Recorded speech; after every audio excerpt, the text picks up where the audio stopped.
In this video, you'll learn how to get a free Notion content calendar. By following these steps, you'll be able to find and customize a content calendar template that suits your needs. Begin by navigating to the Notion website. If you are not already signed in, enter your credentials to access your account. Once you are logged in, look for the sidebar on the left side of the interface.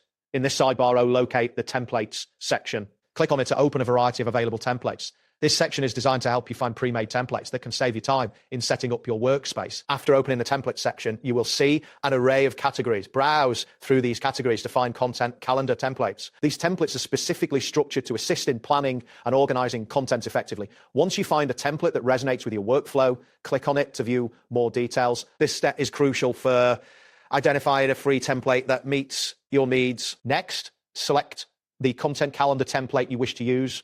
Once you have made your selection, look for the duplicate button usually located at the top right of the template preview.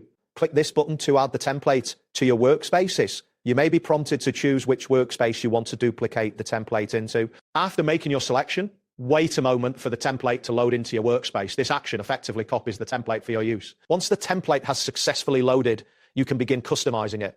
Start by editing essential fields such as dates, platforms, and any other relevant information. You can also add your own content ideas to the calendar, ensuring it reflects your specific needs. If necessary, adjust the calendar views to suit your preferences, such as switching between monthly or weekly layouts. Additionally, feel free to remove any sections that you find unnecessary. This step personalizes the calendar to better fit your content planning process.